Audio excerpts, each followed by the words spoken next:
Hi, everybody. So my name is Ivana Savic. I come from Tyndall National Institute in Cork in Ireland. So before I start, I would like to thank the organizers, Jon, Ivo, and Aaron for the invitation to present here. So in this talk, I will present our first principles modeling of thermoelectric transport in lead telluride and the key physical processes that actually make it such a good thermoelectric material.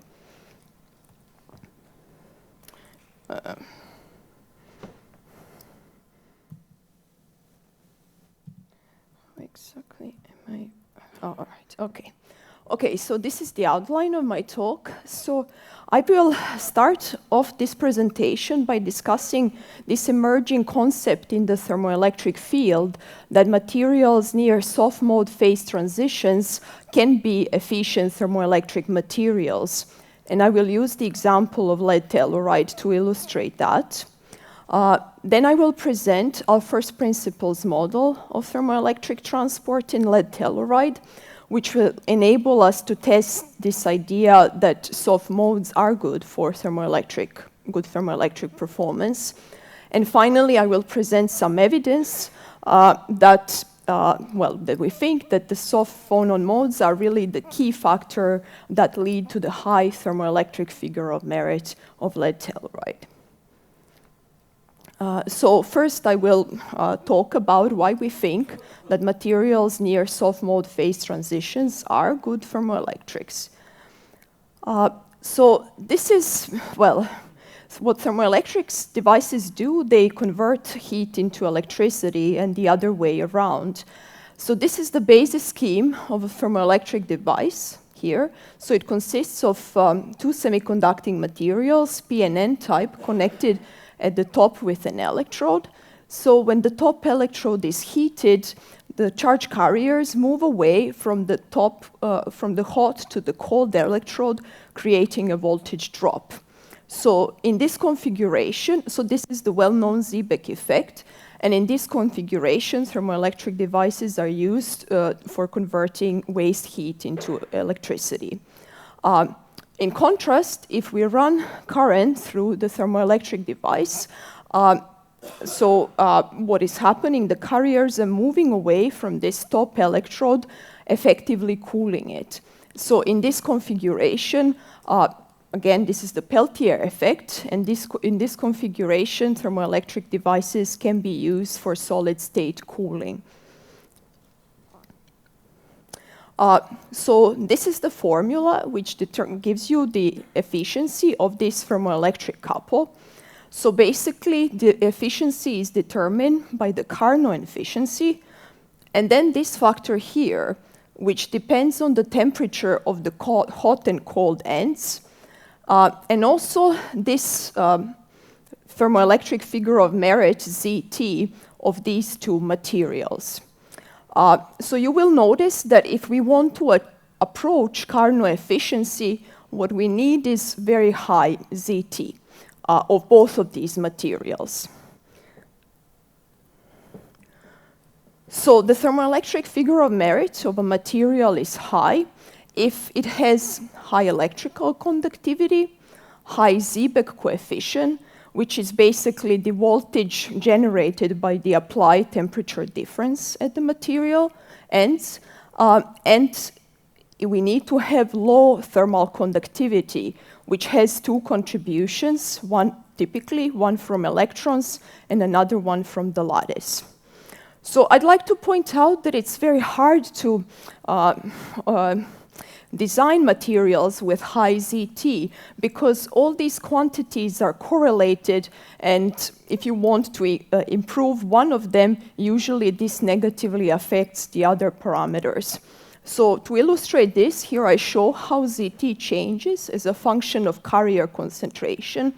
So if you increase carrier concentration, of course, your conductivity will increase. But at the same time, the Seebeck coefficient decreases and the thermal conductivity increases.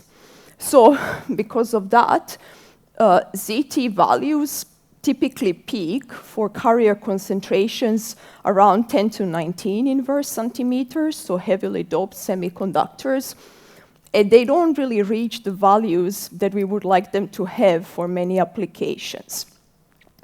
But one thing that I would like you to notice is that among all these quantities, it's only the lattice thermal conductivity that depends on phonons, while all the other properties depend on electrons. So this means that we can somewhat independently tailor the lattice thermal conductivity compared to the other quantities. And indeed, this is the common strategy to improve the figure of merit of thermoelectric materials. So people try to reduce the lattice thermal conductivity at the expense. So, and these quantities will typically be, well, less affected by that.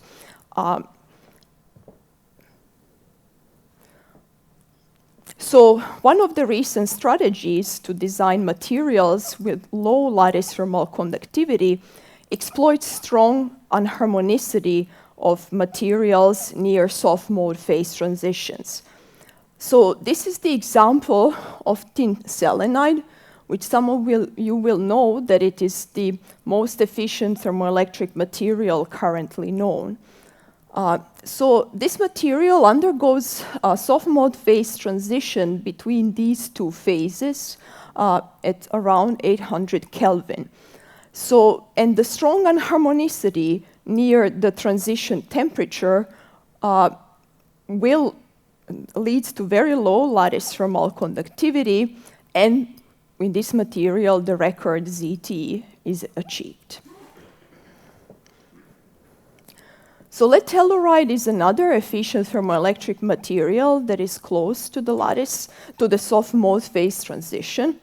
So lead telluride crystallizes in the rock salt structure, but it's energetically close to a phase transition to a rhombohedral structure like this one of germanium telluride.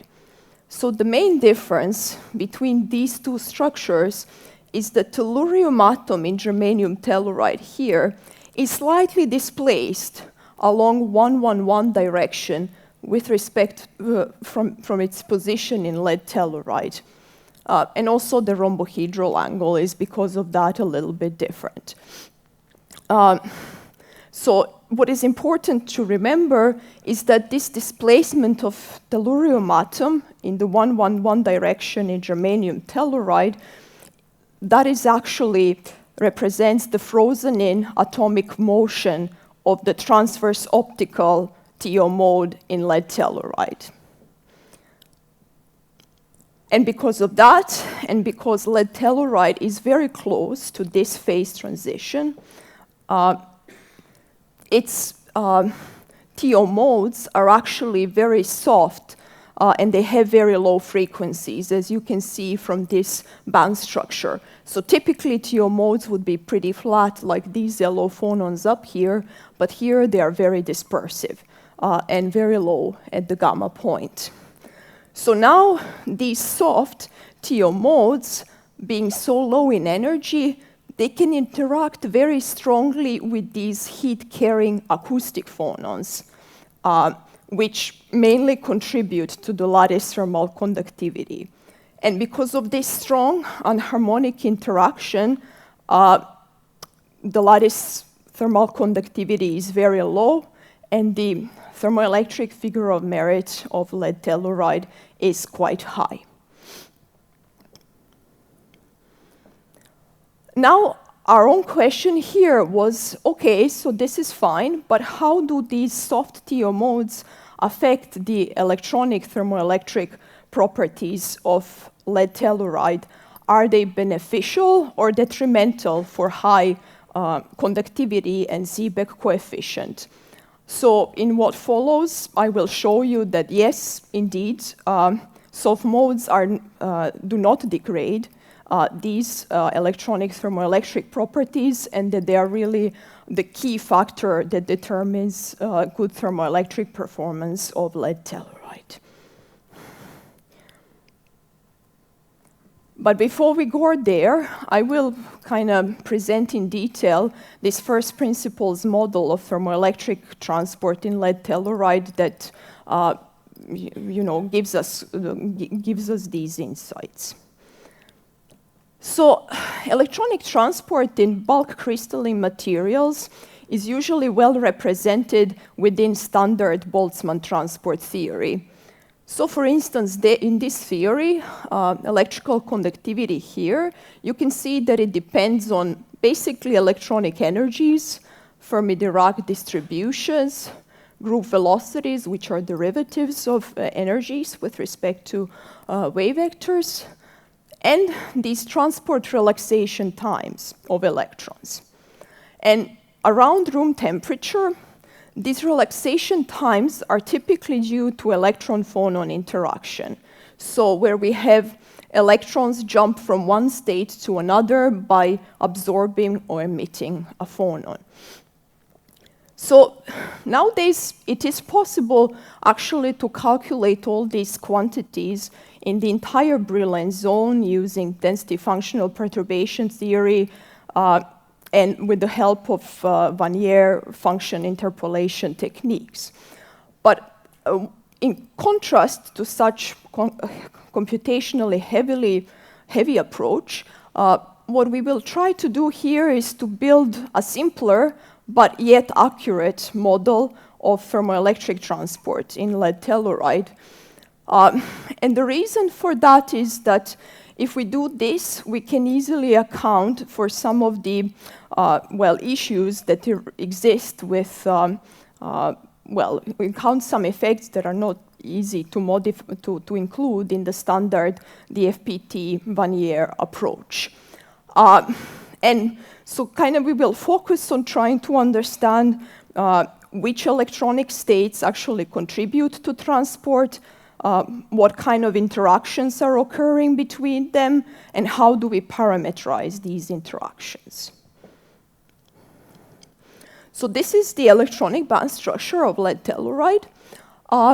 So lead telluride is actually a direct narrow gap material whose band gap is located at 4 equivalent L points. And you can see here that the conduction band minima at L are actually far below in energy from other conduction band minima. This means that electrons mostly occupy the L valleys, conduction band L valleys, and for a large range of temperatures and doping concentrations, and that electronic conduction is occurring only through L valleys. So even though this electronic band structure around the L point looks very simple, it's actually quite hard to accurately model it from first principles. And the reason for that is that the band gap is direct and narrow. So most of you will know that LDA typically underestimates the band gap. So if we do such a calculation, including spin orbit into account, we actually get that lead telluride has a negative gap, as shown here, and that these states, conduction and valence band states, are heavily mixed. So what this means that if we try to calculate effective masses and group velocities with these states, we actually not going to have a good description of them. And this is bad because these are the critical quantities that determine electronic conduction. Also, it's kind of questionable what is the quality of the calculating electron-phonon matrix elements with such an approach. So to accurately describe the electronic transport in direct narrow gap materials, actually it is essential to correctly describe these states near the gap. So actually, it is possible to accurately describe the electronic band structure of lead telluride using hybrid functional treatment for exchange correlation. So what I'm showing here is that using the HSCE 03 functional, we get the band gaps and conduction band effective masses that are in pretty good agreement with experiment. In contrast, LDA gets the band gap negative and also severely overestimates one of the effective masses. Now, another thing that is important to include when modeling electronic transport in direct narrow gap materials like lead telluride is the temperature dependence of the electronic band structure that we heard about in the previous talk. And the reason for that is that the gap changes with temperature determine carrier concentration. They also kind of affect the effective masses are also changing with temperature, which will change the groove velocities and, of course, conductivity. So to account for these changes, these days, as we heard, it's possible to use Allen-Heine-Cardona formalism. And here, the band shifts with temperature are due to two different effects. One is thermal expansion, and another one is electron-phonon coupling. And again, actually, electron-phonon coupling you can calculate within Allen-Heine-Cardona formalism using density functional perturbation theory. And for this, we use Dabinit code. So, unlike many other materials, the actual band gap in lead telluride actually increases with temperature, as you can see here from these various experimental points given by these symbols. This solid black line is actually our own calculation of the band gap changes. And one small caveat, so here we use the LDA and not hybrid functionals, because A, we couldn't do it with hybrid functionals, and B, it's because actually the fact that the states are not quite correct around the band gap doesn't affect so much the total value in the end, because they give just a very small contribution to this value. So also what I want to point out that here we see that this unusual increase of the band gap with temperature in lead telluride is both due to thermal expansion, which is the blue line, and to electron-phonon coupling, which is the green line. And this also thermal expansion contribution is not negligible. So this is now just how we actually parameterize the conduction bands. So of lead telluride. So here, the blue dots are our hybrid functional calculation. So what we do is we fit this band using the two-band Kane model that can be derived from K.P theory, and that's the black line given here. And we see that there is a good agreement between the two, even for a large range of carrier concentrations, like even up to 10 to 20, this is still a pretty good fit. Then to this band gap, we calculated with hybrid functionals. On the top of that, we add this temperature change that we calculated in Allen-Heine approach. Also, we can deduce the effective mass changes with temperature in the Kane model, and as a result, we have a fully temperature-dependent band structure that is parameterized within the Kane model. And this is kind of hard to do if we are just to do the standard DFPT approach. So now I'd just like to focus on the electron-phonon coupling here.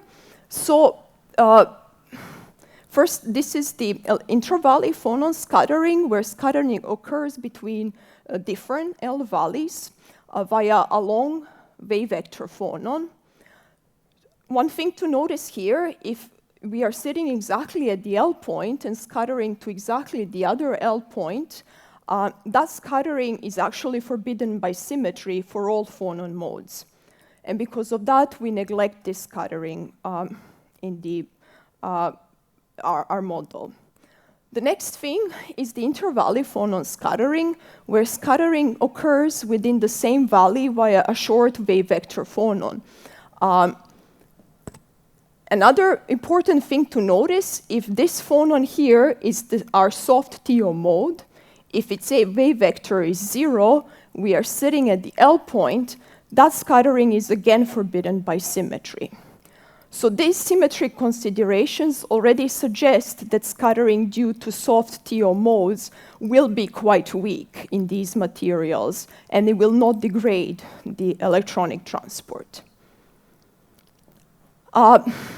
So now what we are left are two different things, scattering with intravalley scattering due to acoustic phonons and to polar optical phonons.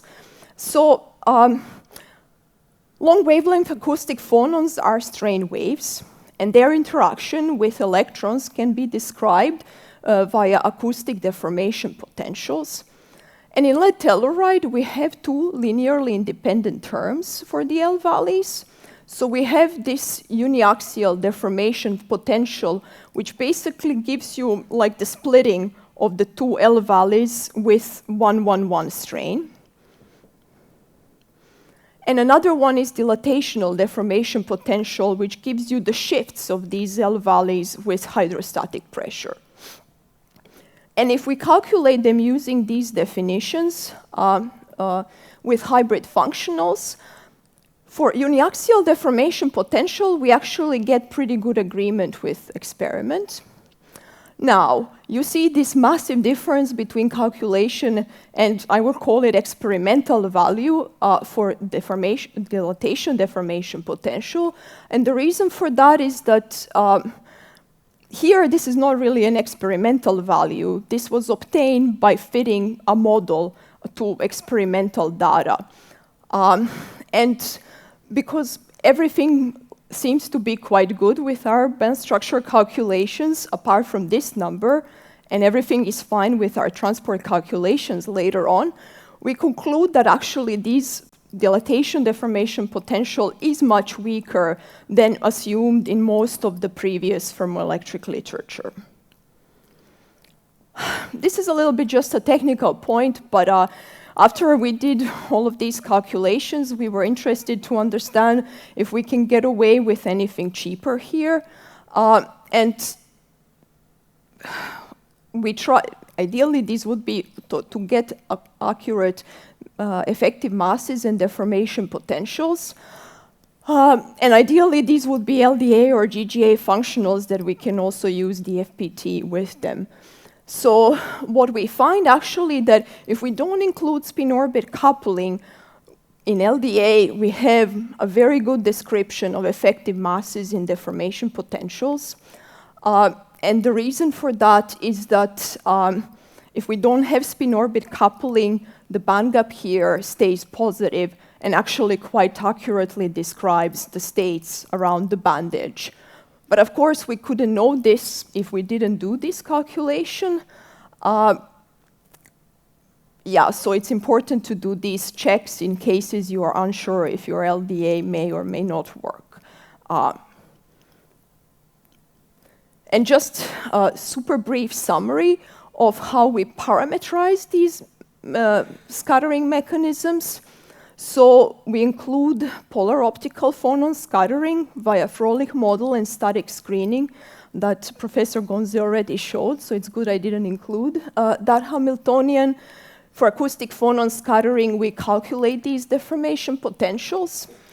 For this soft TO mode scattering, I said the lowest order is forbidden by symmetry, but we actually include the next order via these so-called optical deformation potentials, and they are a bit similar quantities to acoustic deformation potentials. And in purity scattering, we use Brooks-Haring model and static screening. The most important thing is that all parameters in this model can be calculated using advanced electronic structure techniques such as hybrid functionals or GW. So now let's see what is the role of these soft TO modes for the thermoelectric figure of merit of lead telluride. So here I'm showing the scattering rate resolved by phonon modes as a function of electron energy with respect to the conduction band minimum.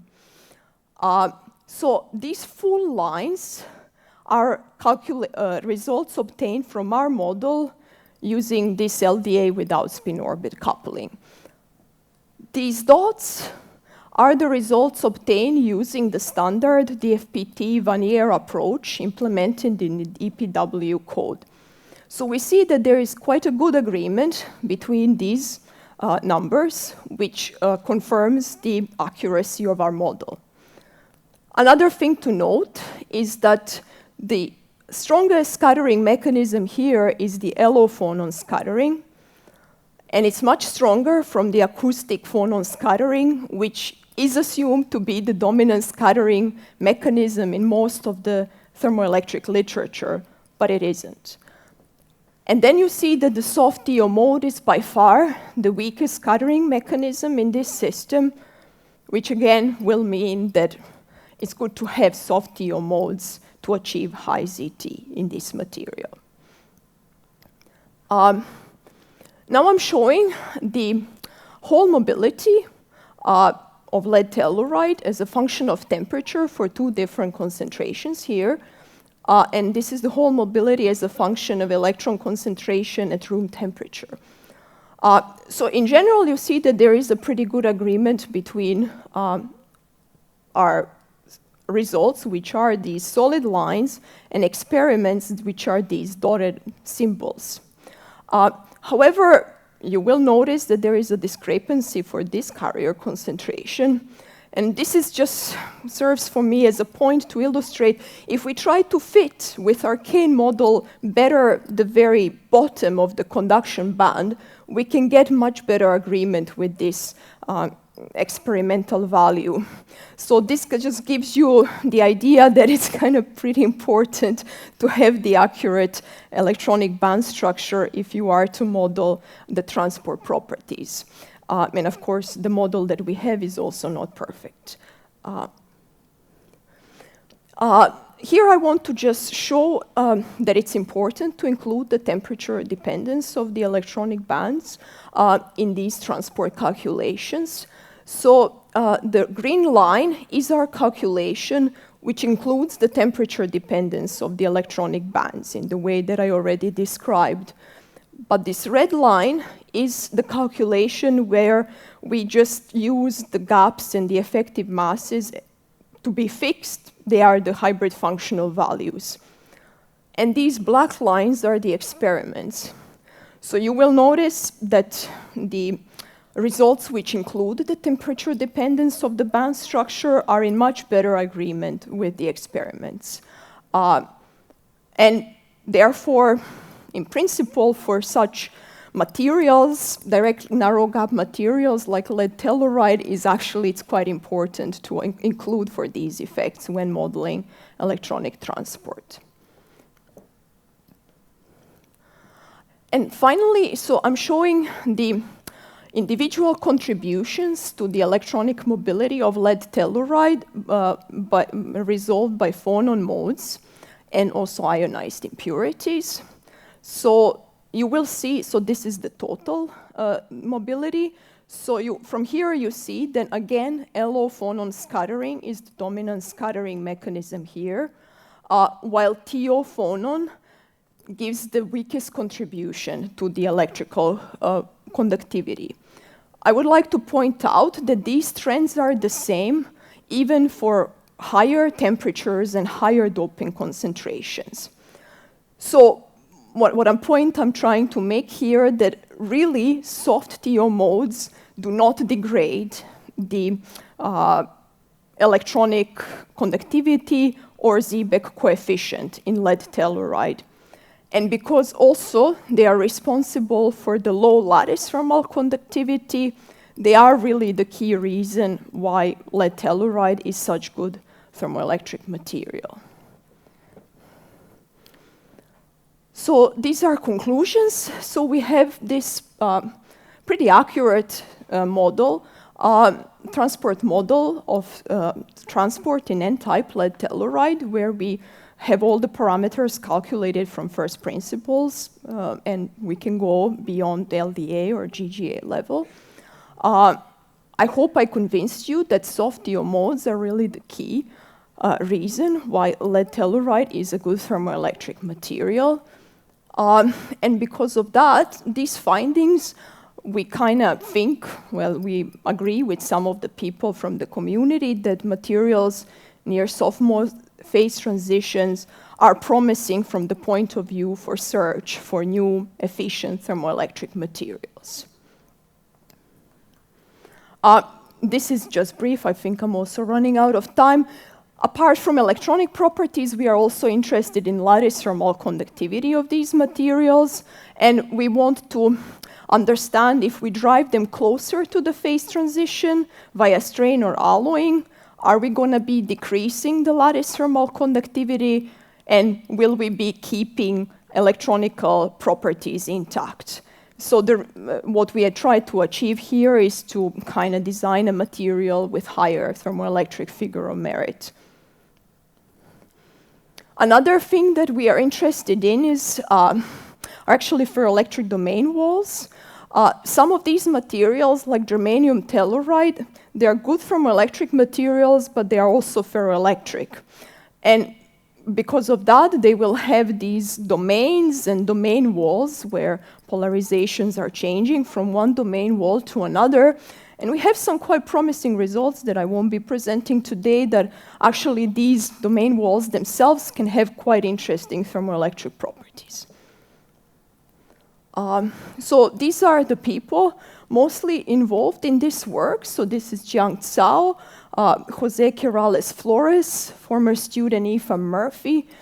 We also have collaborations with Stephen Fafke and Felipe Murphy Armando, who are all based in Cork.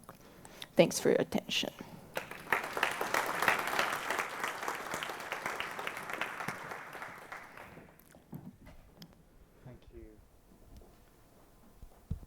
Thank you, Ivana, for the nice talk.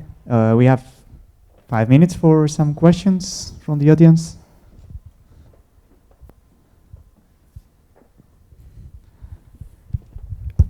Playing with the spin-orbit coupling. Without spin-orbit coupling, was the degeneracy still correct? Yes, it is. It is. The only thing that happens there is that, so the next state, the second lowest conduction band, is kind of above it, of course. Mm-hmm. And what changes with spin-orbit coupling is how much that state is far from the lowest, but the degeneracy is right. So it was an easy tunable parameter. Well, it was a little bit lucky. I mean, in other materials, we may not be able to get that, but it certainly helped this study to understand that we can get away with something cheaper and do many more tests. It's even possible to take the lambda of the spin-orbit coupling and just adjust it to get the high band gap. This is nasty, but it is. I mean, the whole. I mean, I wasn't understanding how hard it is to model transport in materials like this before getting into that, and now we have this whole set of a little bit empirical things that but based on like our physical intuition of what can happen and what we can do and what we cannot do. But we can do this in lead telluride because we have so many experimental data for it. We could check each state, so many parameters out there. But if we have a completely new material, that would be very hard. But then also for a completely new material, I would really be suspicious about just flat LDA results, because who knows what they are. Has a similar calculation be done for SNSE also?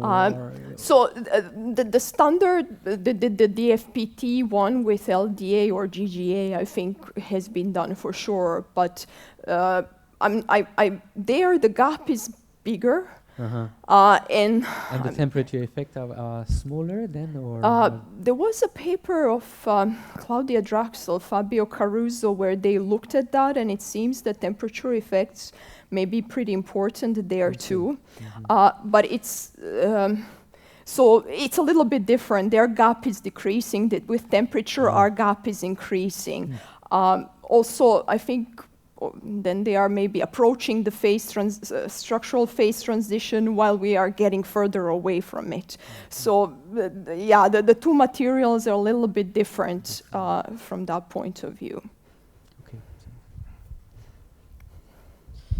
I have a couple of questions, one on the electronic part, another on lattice part. The first part, I am stick to this problem. I mean, I feel that why do you choose HSE03?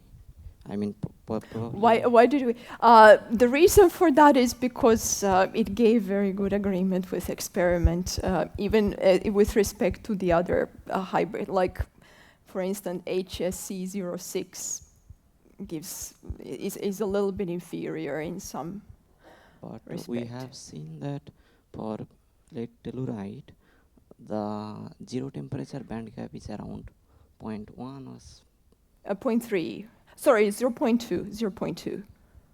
At zero temperature. Okay. Yeah, yeah. And then on the lattice vibration part, the phonon band structure where you discuss about this acoustic and transverse optic mode effect on the band dispersion of the phonon, is it theoretical or experimental? Do you have any experimental evidence? Oh yes, the band structure that I had shown, maybe even here, yeah. It actually agrees quite well with experiment. But okay, there are some caveats to that as well. This is a material close to soft mode phase transition, and also in principle, you should be accounting for some temperature defects that I believe the next speaker will talk about. So it's also that for this LDA without spin orbit coupling, fortunately, yes. it agrees around for room temperature. Yeah. Yeah. For the last question about that you saw the acoustic deformation failure at the HSE03 level. Do you think that the choice of pseudo potential, full potential, does it have any effect? It will give some. I mean, if the physics is right, it will give you some variations, but it won't give you big variations.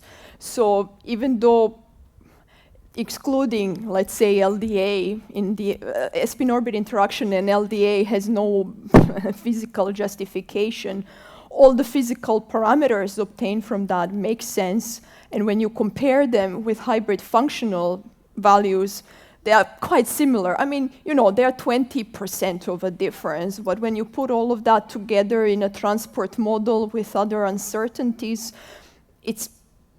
the results vary, but the variations aren't large. They are at the level of DFT errors. Oh, so that could be also the role of centrosymmetric nature of this material or not? Because if I remember the telluride, the lead telluride, it was 0.5, 0.5, 0.5. So during the DFT calculation, do you think there is an artifact that displacing this high symmetric atom at the center? There is further controversy in that regard. Experimental, some people, well, kind of the unharmonicity is strong, and some people are interpreting that there is a little bit of off-centering, but when people do MD calculations with at the LDA level, they don't really see that. So also there is a bit of controversy there. Thank you, thank you. Let's move to the last question here, Ilya. Oh, okay. Well, regarding the deeper insight into the right physics, as far I remember, lead telluride is one of the examples where the tight bonding in the P approximation works very, very well.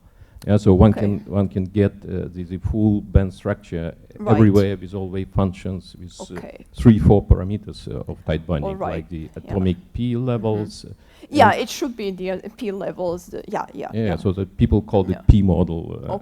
And so there is a very good fit. And the full band structure is essentially analytic. Yeah. Everywhere.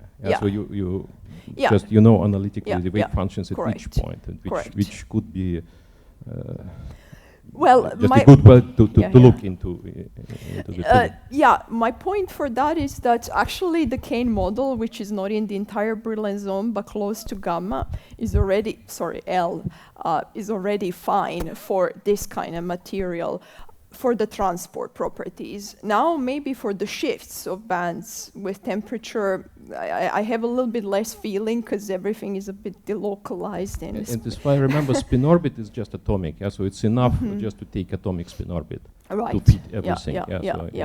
Yeah, maybe we can talk about it, yeah. Thanks. Okay, so let's thank Ivana again for the nice talk, and let's move forward.